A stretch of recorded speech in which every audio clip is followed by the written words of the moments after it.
When the family decided on Korea for our next vacation, I knew I had to try the Korean raw marinated crab. After some light shopping at the Shinsegae Mall, we went to this place to try the famous crab as per a local's recommendation. They only had a couple signatures on the menu, which was already a good sign. We got the classic and a bibimbap version, which already came deshelled. My expectations were sky high, and my God, this still exceeded the insane hype I built up in my mind.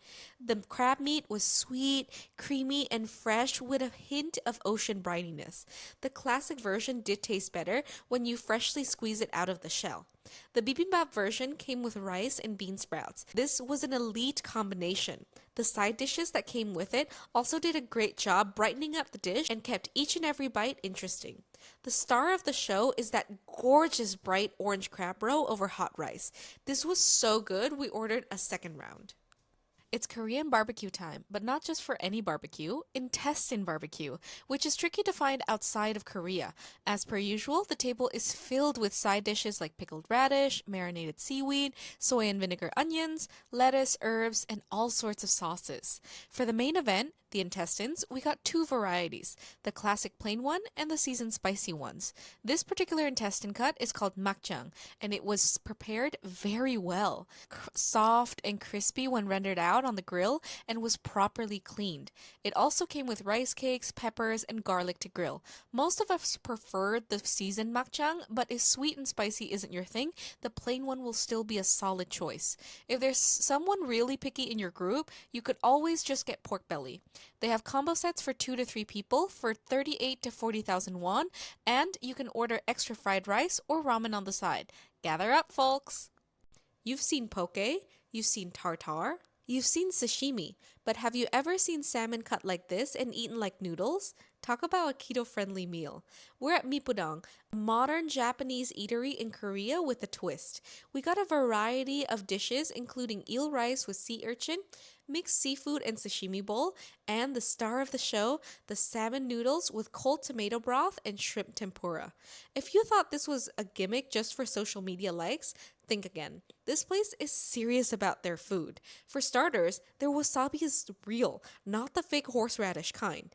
The food was seasoned and prepared to perfection at a very affordable price since they cater to students and a younger demographic.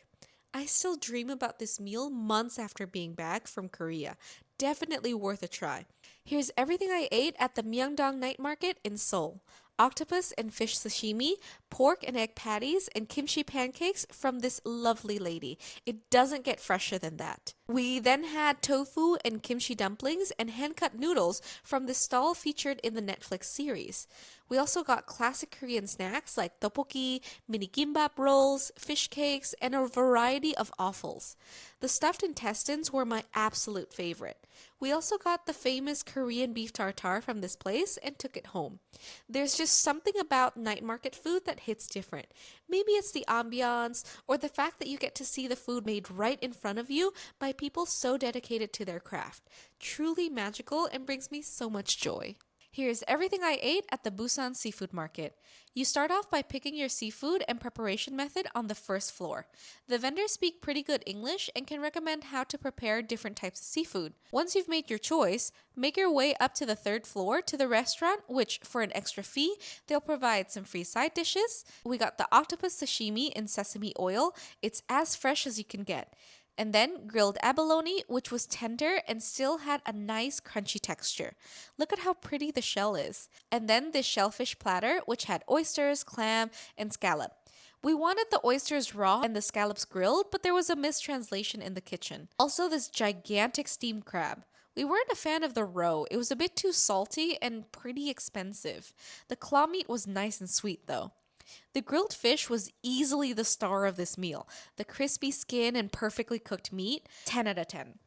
The restaurant's kimchi was top notch too. Then we had a vegetable pancake that was massive. After this meal, we went for a scenic walk along the pier. When it comes to high quality beef, Wagyu beef from Japan gets all the love. Today, I'm going to tell you about Korean Hanwoo beef, which can hold its own in the ultimate beef showdown. We're at the Majang Meat Market, a place with streets specializing in selling all sorts of cuts from Hanwoo straight from the butcher. As tourists, you can bring all the meat you bought straight up to the restaurants where they only charge you 7,000 Korean won to use their grill and access unlimited self-serve banchan or side dishes. Look at this tray of these beautiful cuts of beef, all that marbling, truly a masterpiece. Buying the meat straight from the market and eating it at these places is the best way to try high quality beef at a great value. We went at the end of the day and they gifted us some free trays of beef bacon and sirloin cuts, and there was a buy one get one rib tray deal. A true meat lover's paradise. To complete the Korean barbecue experience, you gotta have it with some soju and beer, 'cause why not? The highlight of our Busan trip was this dinner at Chef Gon, an intimate restaurant featuring seafood from the Jagalchi market. We got a 9-course set menu heavily featuring seafood prepared with a mix of Korean and Mediterranean style cooking techniques. Starting off with a cold squid and sea squirt dish. Yes, it's called sea squirt, over a bed of seaweed. This dish was simple and emphasizes on the briny taste of the sea. Next up, a shrimp bisque with parmesan and pink peppercorn. The prawn was so juicy and meaty, followed by oyster tempura and seaweed salad. The star of this dish was actually that seaweed. It had an almost almondy, creamy, savory taste to it. Next up, the mussel porridge with cod and saffron broth. I thought the presentation was very clever since it was a porridge you had to mix up. Flavor-wise, it was one of my favorite courses of the night. This dish combined two of my favorite things, scallop and citrus. I ate and left no crumbs. Next up, the grilled octopus and pumpkin sauce with bulgur grain and chili oil. The octopus was a tad on the chewy side, otherwise this could have been perfect. Last savory course we had was the steak with couscous and red wine sauce. It was okay, but this dish had no business being on this menu. I would prefer it if they remove this course completely and committed fully to the seafood. Not every meal needs red meat. We would have been full without this. Then, a pear and mint sorbet as a palate cleanser, but before we moved on to flan, the final course. Classic, timeless, creamy, and rich. You can't really mess up a flan. Overall, it was a fantastic meal and experience. If they had tweaked some small details and removed the steak course, it would be an easy 10 out of 10 for me. While visiting the Gamcheon Culture Village, we found this local restaurant run by a husband and wife duo. With the prices they charged, we weren't expecting such massive portions. We got japchae, or mixed glass noodles, jjajangmyeon, or noodles in black bean sauce, seafood udon, fried rice, and mandu, which are Korean dumplings, and the star of the show, tangsuyuk, a sweet and sour crispy pork. This dish was brought over by Chinese immigrants to Korea and is now a staple of Korean cuisine. The owners were super nice, and this is exactly the meal we needed after a day of hiking up and down the mountains. Did you know Korea has one of the most vibrant coffee cultures in the world? In South Korea, coffee isn't just a drink, it's a lifestyle. With over 95,000 cafes nationwide, you can find everything from sleek espresso bars to themed cafes or tea shops. Koreans love their coffee strong and stylish. Iced Americano is the top choice, even during freezing winters. And if you thought cafe hopping was just for tourists, think again. Locals do it all the time. Cafes here aren't just about coffee. There's social hubs, study spaces, and even late night hangouts. Some are open 24/7. Need a quiet spot to work? There's a study cafe. Want to relax in a beautiful surrounding? There's minimalist aesthetic cafes just waiting for you. And let's not forget the viral dalgona coffee, that creamy whipped sensation. It started right here in Korea. Whether you're a coffee lover or just love the vibe, Korean cafe culture is something you have to experience. Which cafe would you visit first? You really can't go wrong with tea and coffee in Korea. This place is called 44 Means Nothing, and we discovered it while wandering around the Hongdae district in Seoul. We stumbled into this dessert cafe and knew we were in for a treat. It had a minimalist design and show-stopping desserts, classic French techniques with some Korean inspiration. There was a quaint seating area upstairs where we got 3 desserts and a bunch of drinks to share.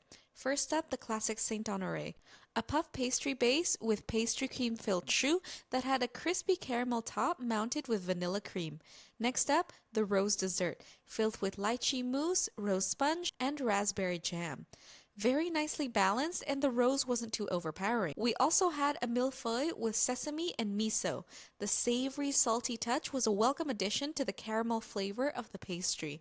Everything we had was world class. Have you ever tried bingsu?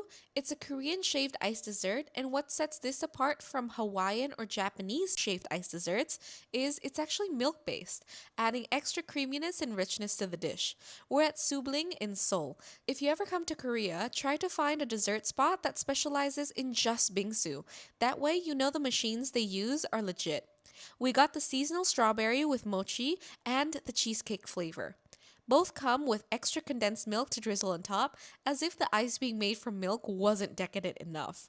The ice was so fine, it feels like snow, but it took forever to melt in the bowl, yet immediately melts in your mouth. Probably witchcraft. A must try if you ever visit Korea. Is this the Gangnam style that Sai was talking about? This winter wonderland is actually the library cafe at the Starfield COEX Mall in the Gangnam district of Seoul. Tucked in the corners upstairs, you can grab a coffee at any of the world famous cafes and coffee shops. You can even grab a book to read after getting your drink and enjoy a relaxing afternoon.